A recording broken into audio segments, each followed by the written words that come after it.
जय ओम विष्णुपाद परमहंस परिव्राजकाचार्य अष्टोत्तरशत Shri Srimad his divine grace Abhay Charanaravinda Bhaktivedanta स्वामी श्री प्रभुपाद की अनंत कोटि वैष्णव वृंद की श्री रामचंद्र भगवान की रामनवमी महामहोत्सव की जय गौर प्रेमानंदे।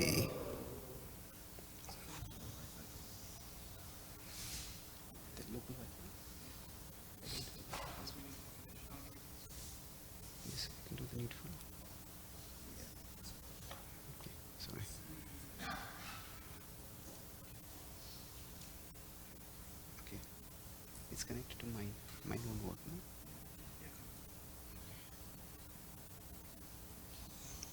Sorry for the delay. So today, because it's Ram Navami, we won't be taking a Bhagavatam verse. We'll start with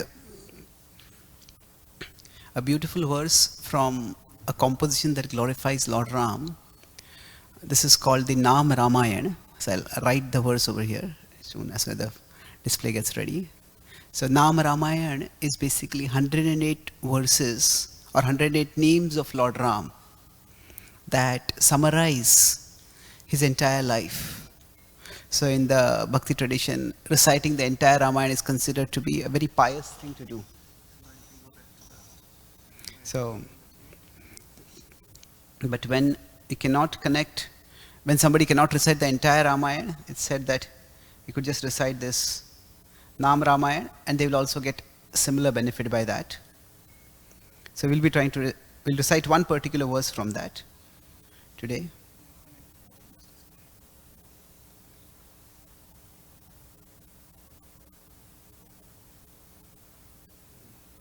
So we'll be discussing, I'll explain the meaning of this verse and then we'll move forward. So this is Kapivara Santata Samsmrita Rama. Kapivar is, Kapi is a monkey, that is, Kapivar is the best of the monkeys is Hanuman. Kapivara Santata Samsmrita Rama. Always, constantly, they were remembering Santata Samsmrita Rama. They were constantly, the monkeys were remembering Lord Ram. And what did Lord Ram do in return? Tadgati, on their path. Vigna, Vigna is obstacle. Dhamsaka, Dhamsaka is the Lord reciprocated with their remembrance by removing obstacles from their path. Dhamsaka Rama, such is the Lord Ram that we glorify. So let's begin with our prayers before that. Om Jnanatimirandhasya Jnananjanashalakaya Chakshurunmilitam Yena Tasmai Shri Gurave Namaha. Nama Om Vishnupadaya Krishna Preshtaya Bhutale Srimate Bhakti Vedanta Swami Iti Namine. Namaste Saraswati Deve Gauravani Pracharine Nirvishesha Shunyavadi Paschatya Deshatarine Vancha Kalpatarubhyascha Kripa Sindhubhya Evacha Patitanam Pavanebhyo Vaishnavebhyo Namo Namaha. Jai Shri Krishna Chaitanya Prabhu Nityananda Shri Advaita Gadadhara Shri Vasadi Gaura Bhakta Vrinda. Hare Krishna Krishna Krishna Hare Hare Hare Rama Rama Rama Hare Hare. There's another device in that. Can you just check that? So just a minute.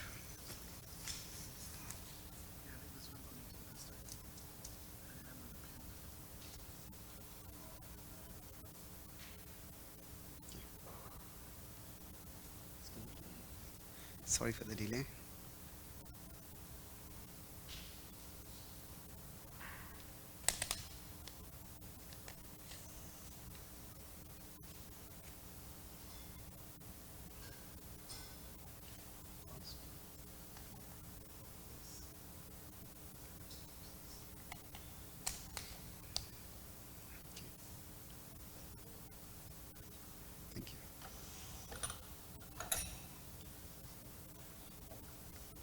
So let's just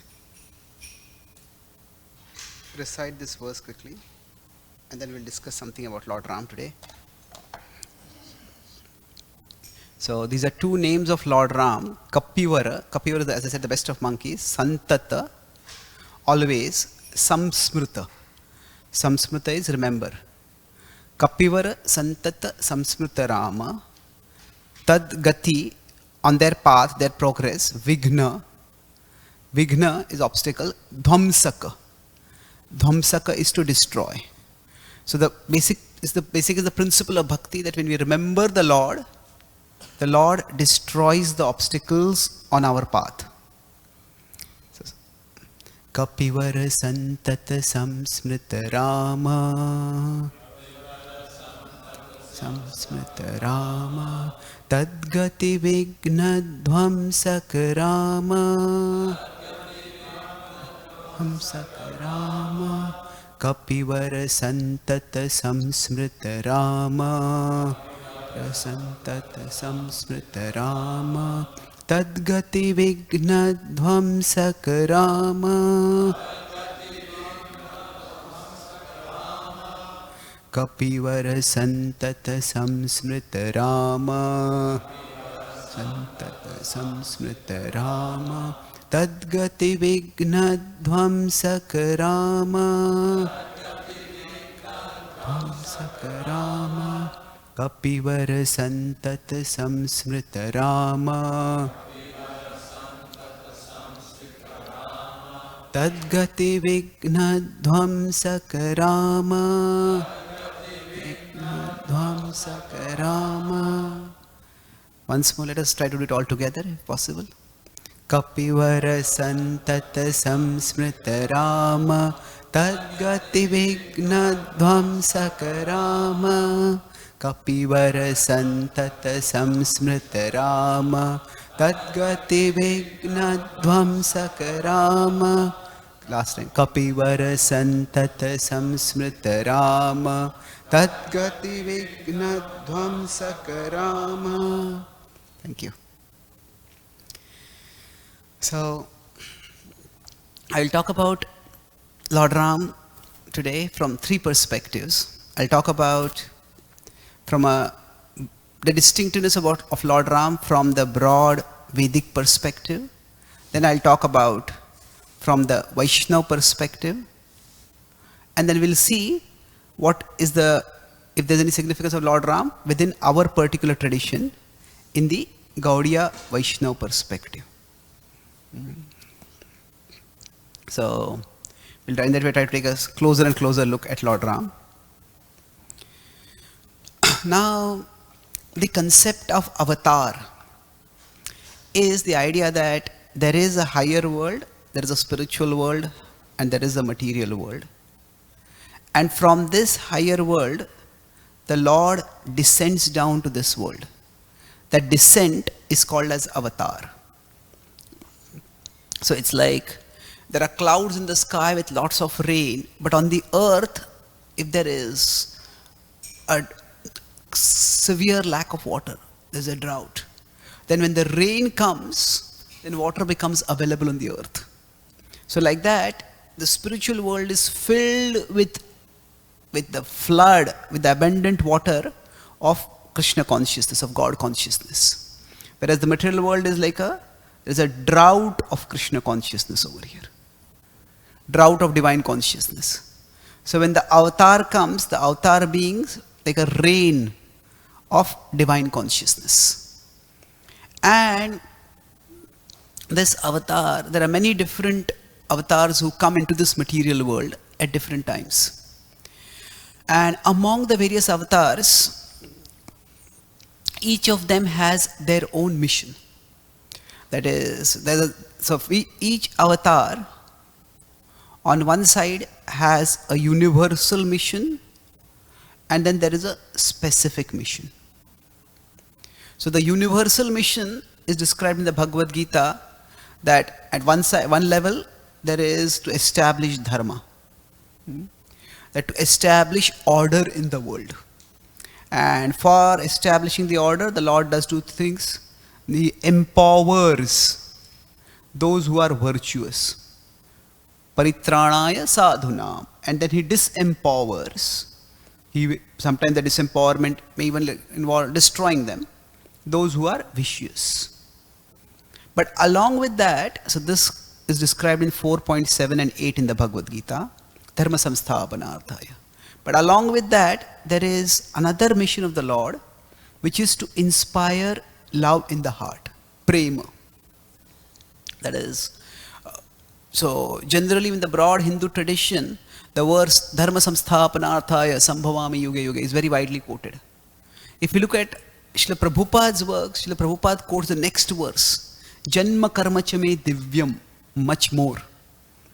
That Krishna comes not just to establish order in this world, that is definitely there, but Sakale Neha Mahata Yogo Nashtah Parantapa. By the power of time, the order of this world will give way to disorder eventually. The ultimate, the enduring purpose of the Lord, when there is a descent, actually the descent of the Lord, there is a divine descent, and that is meant to inspire the human ascent, the rising of the human consciousness. So when we hear the pastimes of the Lord, when we understand how loving and how glorious He is, then by that we become attracted towards Him. And when we become attracted towards Him, then Krishna says, Naiti mameti, that person comes to me, attains me. So that to inspire love in the heart through bhakti that culminates in love, that is described in 4, 9 and 10. So we could say this is so to establish dharma in the world, to inspire prema in the heart. So we could say this is almost like you could have an inverted funnel. That dharma is for all of society. Now prema or bhakti, culminating in prema, that is for those people who are seeking it. Krishna, devotion or love cannot be forced. It needs to be inspired. So the dharma is established. And bhakti and prema are inspired. Now this is the common purpose of all avatars. Now specifically, when the Lord descends to the world, at that time, each avatar has a particular purpose. Now we could say that when Lord Ram descended, who was the demon? Who was the vicious person who had to be disempowered? That is Ravana. Yes, and then the Lord freed the pious people from his clutches. The Devatas appealed to him. Now that is definitely there. So that's like a specific application of that universal purpose. But along with that, there is something more going on over there. It's also that if we look at the Valmiki Ramayana, each book has its own driving question. So for example, the Bhagavatam, its driving question is that, what is the question that is being answered throughout the Bhagavatam? What is the duty of someone about to die? Yes, so duty at death. Now, the Gita is a part of the Mahabharata, and the Gita's question is about duty, dharma in general. That's why the question that Arjuna asks Krishna in the Bhagavad Gita, when he surrenders, Pruchhami tvam dharma sammudha chetaha. I want to know what is dharma. Now if we go to the Ramayana also is a similar deliberation. It begins with Valmiki Muni asking Narad Muni, who is his guru, that who is an ideal person? What are the characteristics of an ideal person? So the idea is the same principle of duty or dharma, but here it's more specifically in terms of attributes and examples. What are the characteristics of an ideal person, and what is the example of such a person who is ideal? So now in response to this, Narad Muni tells a brief story of Lord Ram. He gives a summary of his pastimes. And then Valmiki Muni, just like in the Bhagavatam, it's described that after hearing in chapters 4th, 5th, and 6th of the Bhagavatam, Narad Muni speaks to Vyasadeva. And then Vyasadeva enters into a samadhi. Samadhina anusmaran. Anusmaram vicheshtitam. He remembers the Lord's pastimes. And then the Bhagavatam unfolds. So something similar happens in the Ramayana.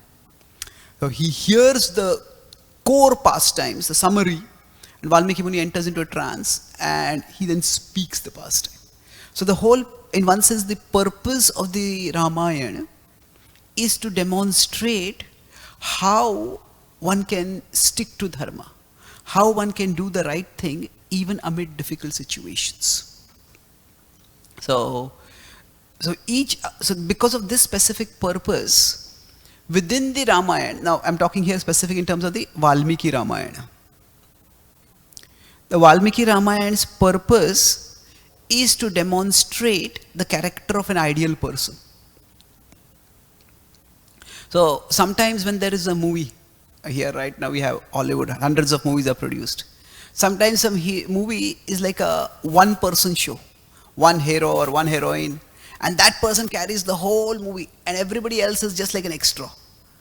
But some movies in which every character has their own personality, their own backstory, every character is fascinating. And when that happens, the story becomes even more absorbing. You could say the illusion becomes better in one sense. But the point is that especially a movie is considered good when it doesn't just depend on one person. When the supporting cast, they are also very, very well played, their characters are well written.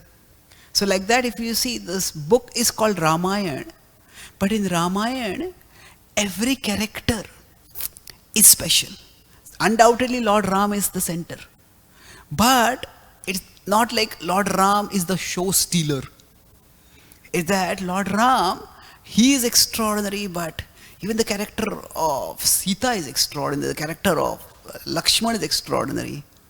And among the various books of the Ramayana, the sections of the Ramayana, the most popular is the Sundarkand.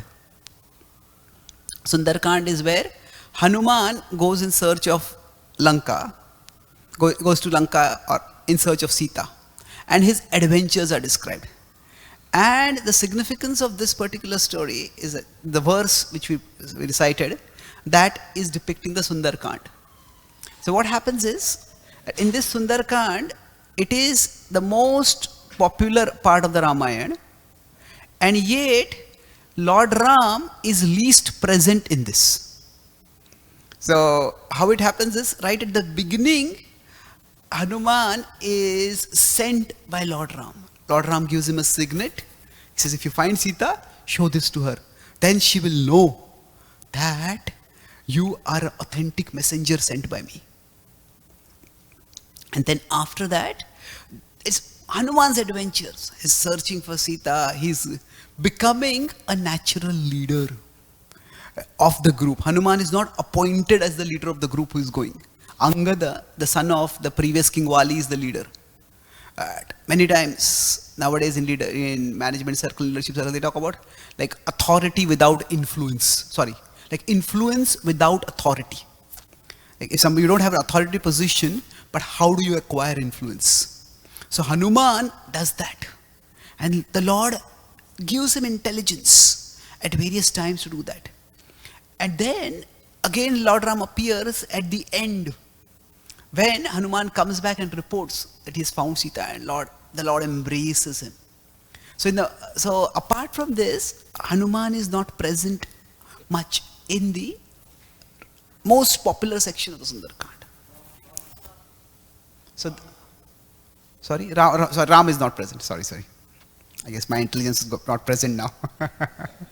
Thank you.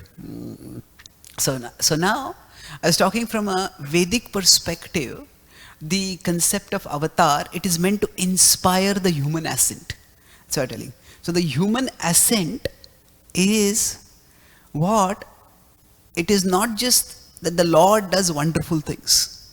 The Lord empowers Hanuman to do wonderful things. And we will discuss this theme a little later again. But the point is, when we devote ourselves to the Lord, it is some people feel that, okay, if I become devoted, I'm chanting Krishna's names, I am glorifying Him. What about me? Do I lose my individuality? Do I lose my personality? No, not at all. Actually, our purest, our noblest, our highest side starts manifesting.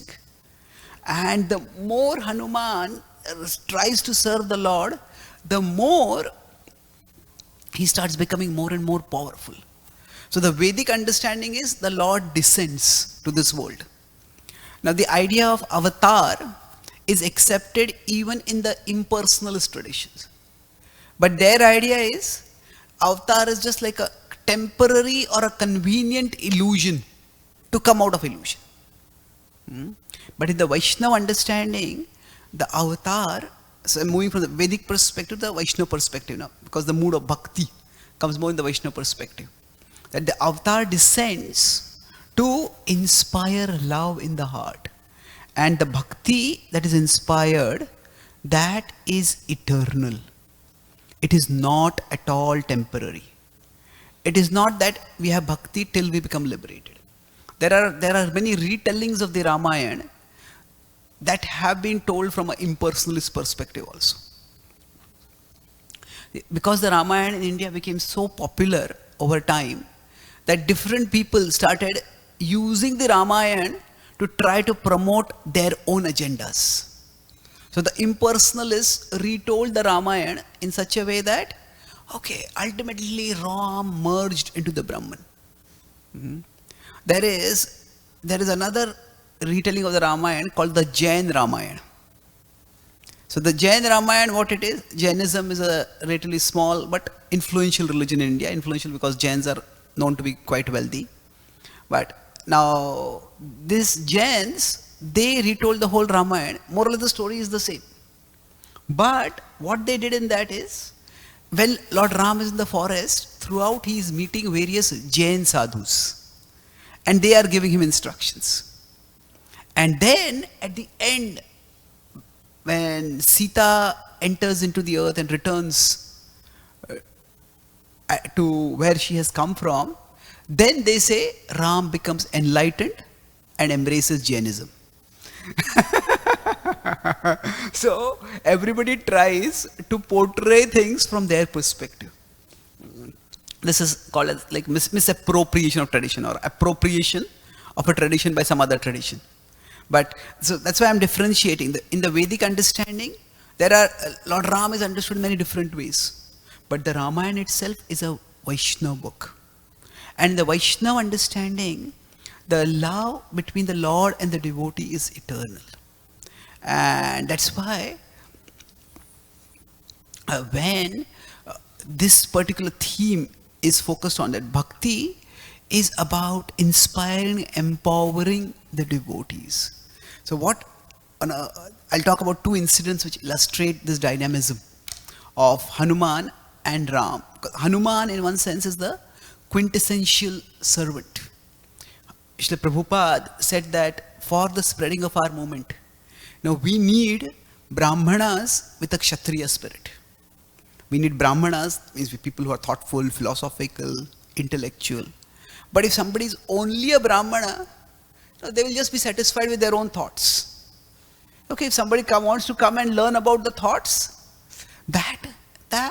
okay, you can come and learn. But if you don't want, I won't bother about you. So in general, what happens is Brahmanas and Kshatriyas.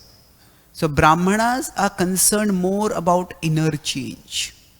They're concerned about improving their thoughts, thinking higher, learning better.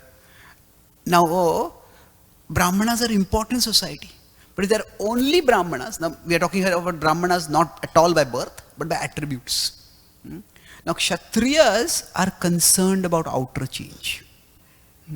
Kshatriyas want to improve things in the world. Now, of course, they also want inner change. But they want to make outer change in a way that inner change will become easier. So now, for them, they want to improve things. Now, if Srila Prabhupada, of course he was a Vaishnava, but if he had just been Brahmana wanting to improve thoughts, he could have just lived in Vrindavan. Prabhupada left Vrindavan at an advanced age to come to America. Why? Because he wanted to follow his spiritual master's instruction and create change in the world. If the whole world cannot become spiritualized, at least there will be oases in the spiritual world where those who want relief from the desert can be there. So that same mood of like a Brahmana and a Kshatriya spirit. Hanuman is a quintessential devotee. Like that, Hanuman is often shown with folded hands, but within those folded hands, in between them, there is a mace. You may have seen that picture. So the idea is the folded hands convey bhakti and the mace conveys shakti. So bhakti is that inner devotion. Shakti is the power to bring about an outer change. That's very similar. Like what Prabhupada said, Brahmana with a Kshatriya spirit. So, for a devotee to actually bring about change in the world, that there is an inner and outer. That inner vigor is required for purifying our hearts through a sadhana, but outer vigor is also required to help people come to Krishna. People come to the Lord. So, Mam Anusmara Yudhyacha, the Bhagavad Gita says. Mam Anusmara is improve your inner thoughts. But Yudhyacha is fight to, we may not have to fight a physical war, but fight whatever challenges we face in life so that the service that we are doing manifests in the form of tangible results. So, now I'll talk about this, how the remembrance of the Lord actually removes obstacles from our heart. Now, when Hanuman went in the search of Sita, as I said, in the Valmiki Ramayan, there is, in the Sundarkand, there is not much presence of Lord Ram directly. But when Hanuman comes back after going to Lanka, now he has been told to find Sita. He not only finds Sita, he gives a warning to Ravan, and not just a warning in words, he gives a warning through actions. He burns nearly half of Lanka. The point is not wanton violence. The point is deterrence. That Ravan is thinking, what can this human and monkey do to me? But he wants to show him how powerful they are. And when he comes back, it's like, say, we are told we have to go and distribute at least 50 books, and somebody goes and distributes 5,000 books. Oh, it's extraordinary. So Lord Ram hears about what Hanuman has done. He becomes so delighted. The Sri Vaishnava commentators, they describe that Ram is thinking, what can I give to Hanuman? He has done such service. But he says, I am a pauper right now. I have been exiled. I have nothing with me. There's nothing I can give except I can express my gratitude with an embrace. And then he pulls Hanuman into that embrace. You may have seen that iconic image in our Krishna Bhagavatam art that is there. Now Hanuman is being embraced by Ram. And when the Lord offers his embrace, at that time, what is Hanuman thinking? Hanuman is thinking that this form of the Lord is actually the shelter of the goddess of fortune. This is the greatest treasure in the entire existence. There is nothing of as much value as the form of the Lord. And he feels completely satisfied, ultimately enriched by that embrace of the Lord.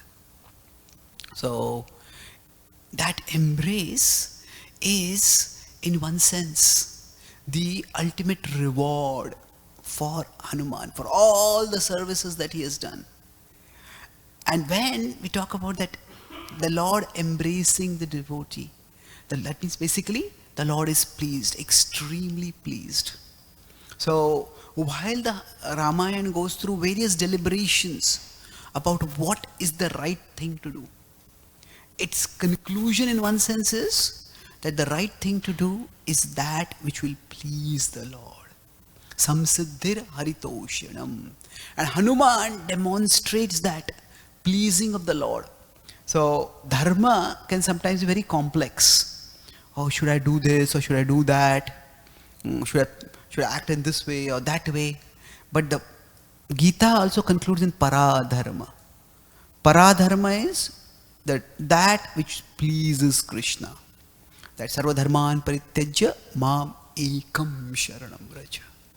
So now we may say that how do I know what will please Krishna? That is why we have the process of bhakti. In this process of bhakti, we get guidance from our guru, we get guidance from our various shiksha gurus. We ourselves practice sadhana. But overall, if our intention is, Krishna, I want to do that which will please you, then the Lord becomes pleased. So Hanuman demonstrates that desire to please the Lord. And because he has that desire, Krishna says in the Bhagavad Gita, Dadami buddhi yogam tam yena mamupayanti te, that I will give you the intelligence by which you can come to me. So at various points in life, when we are lost, knowing not what am I meant to do, at that time, if we just remember the Lord and try to have that service attitude, the Lord will remove obstacles. This is illustrated especially in the search for Sita that Hanuman does. And so Hanuman has gone to Lanka. It's been a stupendous mission. He has single-handedly leapt across, overcome many obstacles, then sneaked into Lanka, managed to remain undetected, and search through all the palaces. And he can't find Sita anywhere. And he's sinking into the depths of despair. See, generally, the more effort we put in doing something, the more invested we become in it. And then, if we think there's no result coming over here, it can become very depressing. Okay, if we try something and it doesn't work, we just go for a program in the neighborhood and nobody comes for the program, that's okay. But if we travel from one corner of the world to another corner of the world to try to share Krishna Bhakti, we put in a lot of effort and then no result comes. It can be very disheartening. So Hanuman is getting disheartened. He searched everywhere. He's wondering what has happened. Has Ravan devoured Sita? Has Sita ended her life in hopelessness, that she's not going to be rescued? What am I going to do? He has searched in the darkness of the night and still it's dark. There was a moon before, but the moon is clouded now. And there is darkness all around. And the darkness outside reflects the darkness in his heart, where he just doesn't know what to do. And he starts thinking. There's a very human-like depiction of the thought process of Hanuman. He starts thinking that if I can't find Sita, what is going to happen? He says, how can I go back and face Lord Ram and tell him I couldn't find Sita? If I tell that to Lord Ram, no, he will not be able to live. He will end his life. If he ends his life, then Sugriv won't be able to live. If Sugriv ends his life, then the entire Kishkinda, the entire monkey kingdom will not be able to survive. If Lord Ram ends his life, then Bharat in Ayodhya will not be able to survive. If Bharat doesn't survive, then the entire Ayodhya will not be able to survive because of separation from Ram and Bharat. It says in this way, he says, my failure to find Sita will lead to two entire kingdoms being destroyed. He says, I cannot let that happen. He says, I will rather die trying to find Sita than go back. And when in the depth of that darkness, that resolve comes, that I am going to keep trying whether I succeed or fail. He just holds on to that determination. And at that time, suddenly, the clouds part and the moon comes. And the moon, although it's setting, still its rays are bright. And in the last setting rays of the moon, he sees there is a garden nearby. He starts thinking, hey, I've searched all the palaces, but I haven't searched any gardens. And it is in that garden that he finds Sita. So, we see when Srila Prabhupada also came to America. Prabhupada actually came on a 2-month visa. And he initially was trying and nothing seemed to be working. And Prabhupada told at times, there were many times when he would think, maybe I should just go back. And Prabhupada waited and tried and waited and tried. And in one sense, the moment of the darkest distress for him was when he was attacked by his roommate, this David Allen, who was supposed to become his disciple, and suddenly, in a drug-induced mania, he attacked Prabhupada. And Prabhupada said to just leave. He was on the streets as homeless as all the hippies lying on the ground, as homeless as the birds on the tree, roofs of the homes, the crows there. And Prabhupada, at that time, could easily have gone back. But Prabhupada said, let me try. I want to do something. And then Prabhupada said, there's some students coming to his place. So Prabhupada called one of those students. Prabhupada called Michael Grant, who became Mukund Maharaj. And then Prabhupada relocated to another place. And at that place, slowly more people and serious people started coming. So that particular thing, that Tadgati Vigna, there will be obstacles in the path of everyone in life. Tadgati Vigna Dhamsakarama. If we just maintain our remembrance of the Lord, my dear Lord, I want to serve you. Srila Prabhupada would say the best prayer that we can offer to the Lord is, my dear Lord, how can I serve you? It is not that I don't want to serve you. I want to serve you, but I don't know how. How can I serve you? So if we have that mood, this is Hanuman was empowered, we will also be empowered. And that brings me to the last part. So the bhakti mood is that no matter how big the obstacles are there in this world, the Lord is bigger. The Lord can remove obstacles. Just as he did for Hanuman, just as he did for Srila Prabhupada. And the last part is from the Gaudiya Vaishnava perspective. I'll just speak one point over here. The Gaudiya Vaishnava, while Gaudiya Vaishnavism is a vast philosophy, but the key principle is that presence in absence. That is the essence of the Gaudiya Vaishnavism. That the Lord, when he is absent, that is when his presence becomes more and more manifest in the heart. So when the gopis are separated from Krishna because Krishna has gone away from them, at that time, Krishna actually enters deeper and deeper into their hearts. So that same mood is there in the Valmiki Ramayana and the Sundarkand. Like I said, what is so beautiful about the Sundarkand? Why is it so attractive? From a dramatic point of view, it's adventurous, what a single Hanuman does. But from a devotional perspective, it is the time when Hanuman meets Sita. And Hanuman starts speaking the glories of Ram. Now Sita is in the clutches of the demons. And once she has already fallen prey to the disguise of someone. Ravan came disguised as a sage.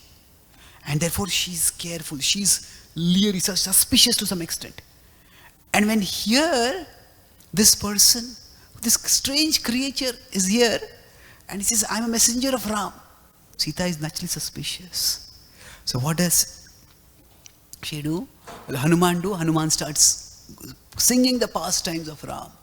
And as he keeps speaking, he starts from generally known pastimes toward more and more intimate pastimes.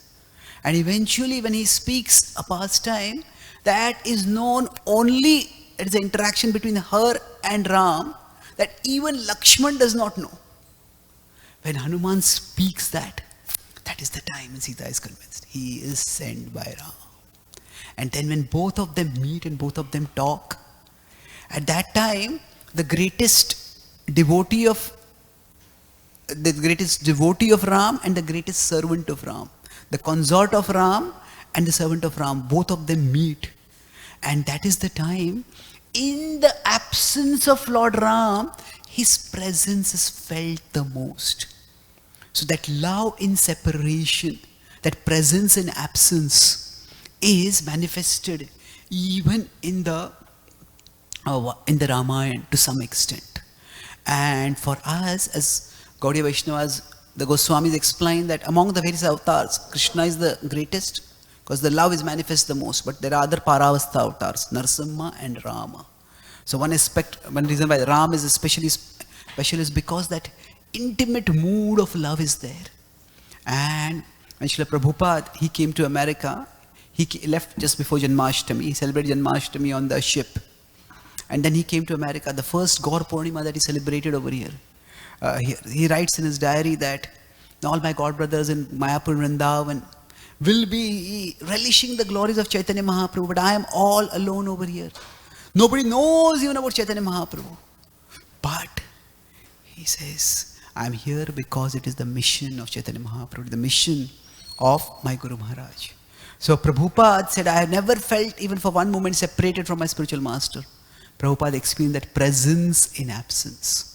That is experience through the attitude of service. When we are eager to serve the Lord, then even if we are far away from the Lord, we experience His presence. So just as Hanuman experienced the enriching presence, and then eventually was rewarded by the embrace of the Lord. So for us, that embrace may be far away. In our tradition also it is described in the Brihad Bhagavatamrita, when the Gop Kumar goes back to the spiritual world. At that time, the Lord embraces him. In fact, it is described, the Lord becomes so ecstatic. And on seeing the Gop Kumar, the Lord faints. It's like Krishna loses his Krishna consciousness. That embrace is waiting for all of us. The Lord wants us to be united with Him.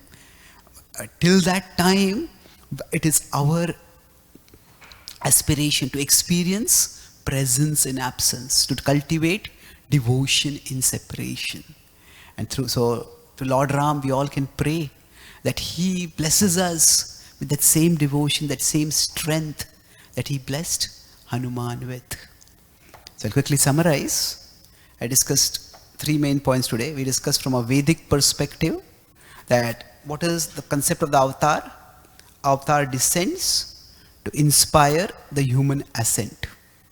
So it is not just establish order here, dharma here, but it's inspire prema, love, bhakti culminating in love. That's the broad Vedic understanding. Now within that, the Vaishnava understanding is that when we go up bhakti, it is not just for merging. It is not at all for merging, in fact. It is for serving eternally.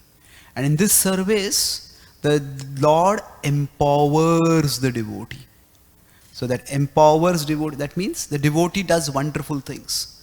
That empowerment of the devotee we saw in Hanuman's mood of, he has his folded hands conveys Shakti, and then, his folded hands conveys Bhakti, and the mace in his hand conveys his Shakti, his strength. So we want to bring about inner change in our hearts, and in the mood of service, we also want to bring about outer change. And then I discussed from the Gaudiya Vaishnava perspective, so that its presence in absence, love in separation, that is the essential mood.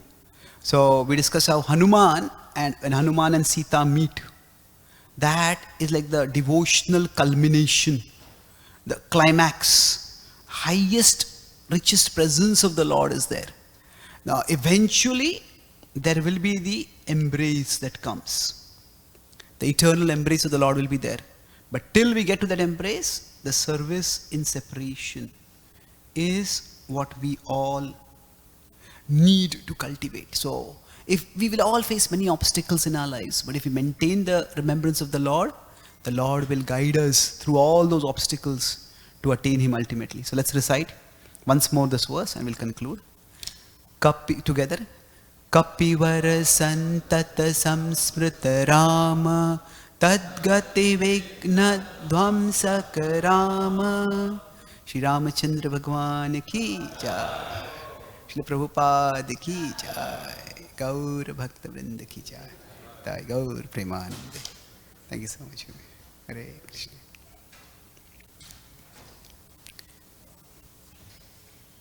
Do we have time for questions? Yes, Prabhu. We have a mic or you can speak.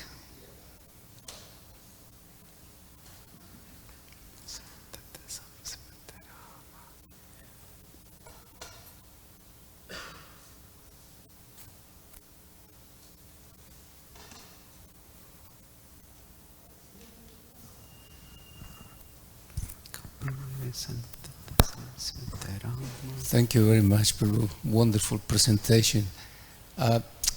This last part about presence in absence, and so wonderful. I still have to work out how to understand this better. So it appears that here in the material world, we go through all this and we highlight the separation of Krishna. Then we see that even, when Lord Ramachandra leaves, Hanuman still stays here. Stays in one of the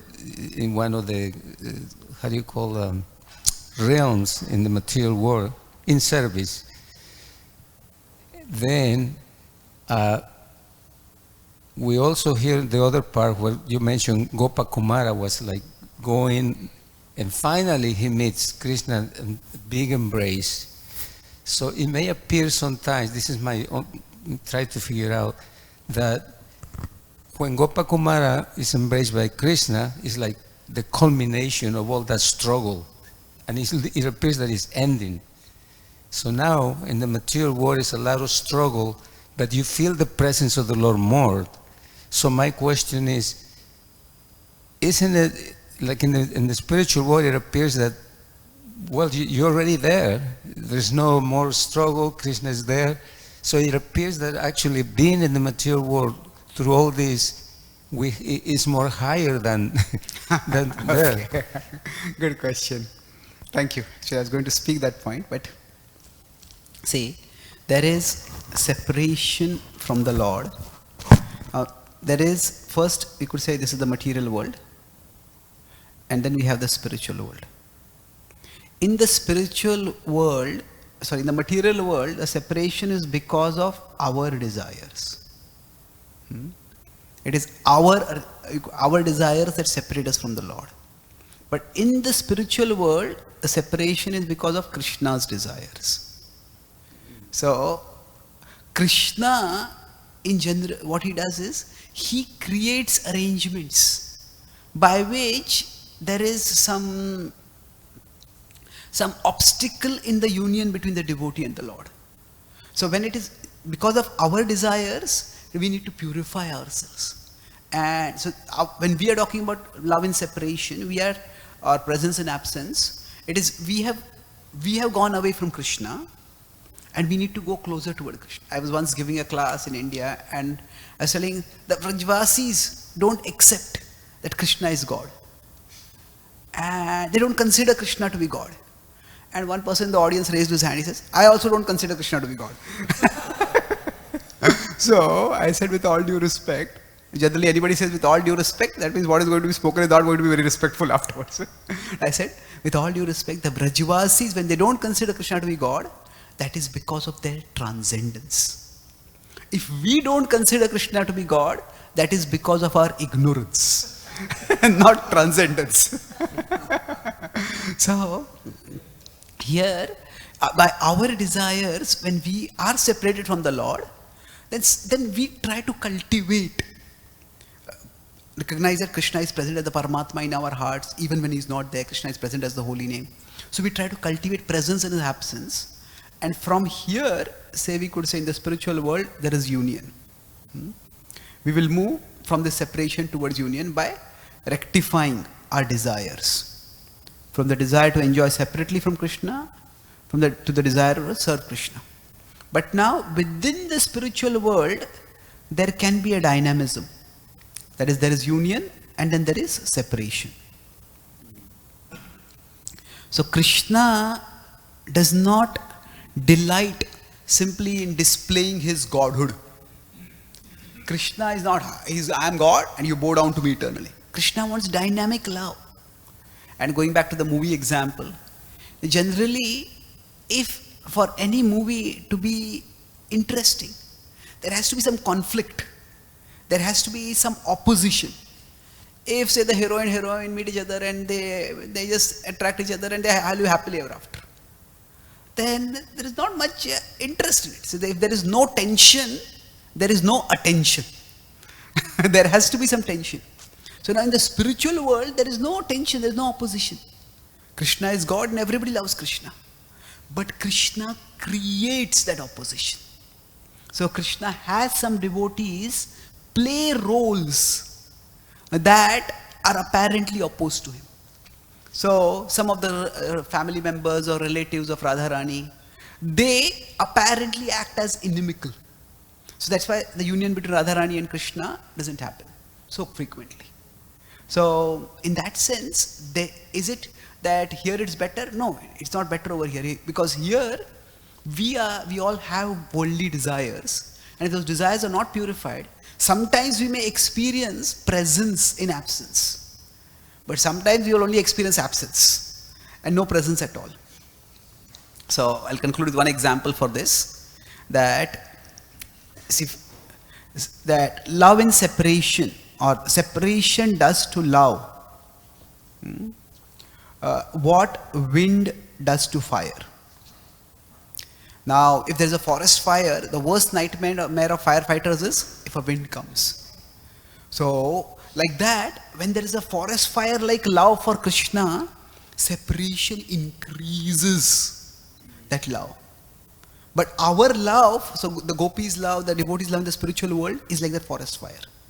But our love is not like a forest fire. It is like a candle fire. So, when there is separation, that's like a wind. And the wind, when it comes to a candle, it will just extinguish the candle. So that's why, yes, we need to stay in association. We need to consciously cultivate the connection with Krishna. Okay?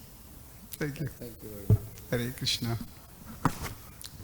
We'll stop now. Any other questions?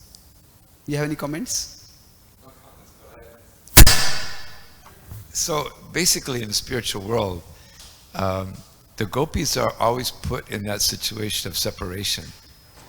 And so you're saying Krishna arranges that situation? Yes. So then, so it builds up into a crescendo where they see him.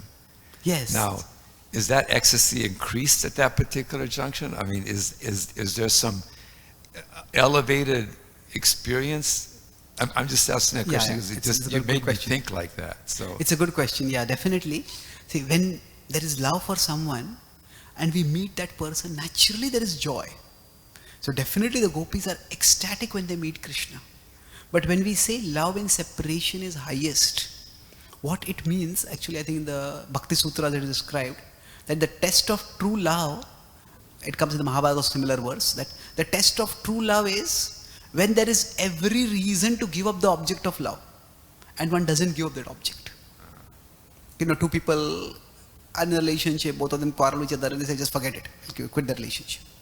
But when there is reason to give up the person we love and we don't give up, that is the real love. So what happens is when you say love in separation, what is so glorious about it is that a devotee loves Krishna, a devotee wants to be with Krishna, but Krishna goes away from that devotee. Like the gopis, that's what they are praying in the Gopi Gita, that Krishna, you called us and we left our family. Pati sutanvaya bhratra bandhavan ati vilangyate antyachyutagataha. We gave up all our family. And at those times, for a woman to leave her family to go into the forest, that's like committing social suicide. She would be disgraced completely. So the gopis give everything up to come to Krishna. And what does Krishna do? Kitava yoshitas kastyaje nishi. That, how can you give us up at night? You know, if a boy and a girl are trying to develop a relationship and the boy says, let us run away together. We'll meet at this particular place. And the girl does everything and comes over there and the boy doesn't turn up over there only. Then the girl will say, I'll have nothing to do with you afterwards. Isn't it? So the gopis give up everything for Krishna, and Krishna apparently gives them up and goes away. But the gopis don't become bitter. The gopis never abandon Krishna. And that is the greatness of their love. So we say love in separation is the highest. So definitely, when in terms of experience of happiness, when the gopis are united with Krishna, the happiness is much greater for them in terms of what they experience. But when they are separated from Krishna, their love is shown that much. Just like when two people, they love each other, they meet each other, they run together, they are very happy, they are smiling, they embrace each other, that shows their love. But two people are separated for a long, long time, and still one person is still remembering the other person, trying to care for the other person, serving that other person. That also shows love in a different way. So love in separation, in the broader sense, is considered higher because it is a greater test of love. But in terms of experience of happiness, it is a union that is especially joyful. So in fact, the separation is in one sense painful. The gopis are in distress. So it's like when there is, at one level, you could say, remembrance of the Lord. That is itself spiritual happiness. It's like nectar. But within remembrance of the Lord, there can be remembrance in union and there can be remembrance in separation. So now remembrance in union is like sweet nectar. Remembrance in separation is like bitter nectar. And we say, how can nectar be bitter? It is nectar. It is life-giving. The Chaitanya Charitamrita gives the example of hot sugarcane juice. It is sugarcane juice, it's delicious, one can't stop drinking. But it's hot, you can't bear it. So there is that complex experience of like agony and ecstasy. So the gopis, when they are separated from Krishna, the remembrance of Krishna becomes more and more intense. And because the remembrance of Krishna is intense, so you could say there is ecstasy. But because there is separation, there is agony. So it's like agony is there, but the foundation is because there is remembrance of Krishna, there is ecstasy. So on the other hand, when there is forgetfulness of Krishna, that happens in this material world, within that there can be happiness. There are times when materially we enjoy, there are times when there is unhappiness. But it's like the forgetfulness of Krishna itself is like poison. So you could say happiness in this material world is like sweet poison. Distress in the material world is like bitter poison. So rather than focusing on the taste, is it sweet or better, we focus on the overall effect. So remembrance of Krishna in that sense is always uplifting, it's nectarian in that sense. So nectar, sorry to conclude, nectar has two connotations, One is its taste and its effect. Nectar is that which grants immortality, that which brings life. But nectar is also which tastes good. So remembrance of Krishna is nectar in this sense of effect. In terms of taste, remembrance of Krishna may not always may not be joyful at the manifest level. Like Prabhupada told Tamal Krishna Maharaj, your anxiety for serving Krishna will take you to Krishna. When the Juhu temple problems were coming up. So anxiety is not a very relishable emotion, but that anxiety is deepening the connection with Krishna. How about anticipation? Oh yes, yeah. So you can say anxiety in one sense is a form of anticipation only. We are so eager.